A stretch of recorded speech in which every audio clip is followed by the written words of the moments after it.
Well, here we are again.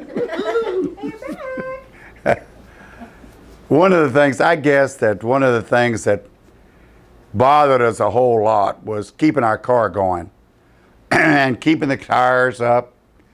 You know, you drove on bad roads all the time, so the odds on you having a flat pretty strong. And I remember one time your mother and I were going out, and we had done this really wonderful thing. They had some tire lugs that they put on to lock them in so that nobody could steal your tire. Well, let me just break off right there and say that didn't work, because we lost one up at Brackenhurst, and when we did, the tire came sailing down past us. They'd taken the nuts off, but not all the way, and here it came flying past us. We stopped and got our tire and put it back on, but on this time we had the nuts on, and we were out in the middle of nowhere. Oh, I mean, boony, out past Soli, going around the mountain, and all of a sudden we knew we had a flat. Rain started coming, so we decided we're gonna have to get out and take that tire off. Well, we had a little gadget that's supposed to fit on there, but someone had broken off one of the 3 prongs, and it was taking it off with 2. And so what we could do is we took it, kind of put the 2 prongs and beat it off with a hammer. Now, by this time, if I hadn't said a bad word, I was thanking them, because it was hacking me pretty bad, knocking that thing down in the rain just coming around, and finally got it off, but that was just one off. Now we had another 5 to get off by the other way, just beating it off. So we got back, and the next morning when I went to town in Nakuru, I went down to the place and said, I want you to jerk all those things off my tire, and I want you never again to put one on there. I do not want to get out of the same mess I was in with the flats. I never did like flats.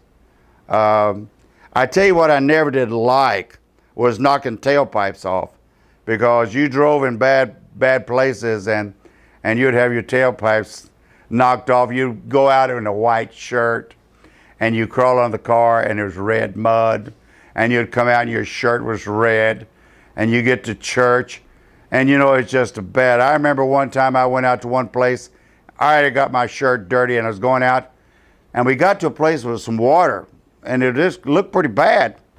And I said to the preacher, you know, I said, can we get across there? Oh yeah, Bwana, no problem. How? You go up on this part over here and put one leg up high, one wheel up high, one wheel low, and just drive on down. Okay. And so I was driving down, all of a sudden it just quit being one side over here. Donk, it just went in the water and we couldn't get out. So I said, now what are we gonna do now? Yeah, I said, we'll have to get somebody to pull us out, won't we? So he was the least of the troops there. And so he got out and walked and tried to find somebody to come over, and they finally found a tractor. It's up at Molo South, and pulled us out. And I said, pull us backwards. When we go in and we get stuck, we go back. We don't go any farther. We're not going to go that same way again. So they said Bwana Holloway would walk. Yeah, that one of them said Bwana Holloway would walk, and I said, I'm not Bwana Holloway. I'm telling you now. It was I can tell you that the fun things you did was just some things that you would never see around here.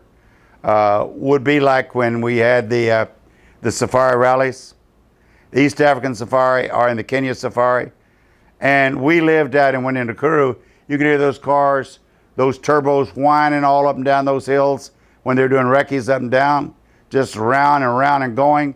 And then we always kind of went over and helped one of our British friends catch them. Tim did, and Jim did. Kathy too. I didn't do that. I just kind of sat over where it was safe, talked to good brother. But it was really a lot of fun to go out into areas which you never saw. One of them, we had a team from Kentucky, Eastern Kentucky.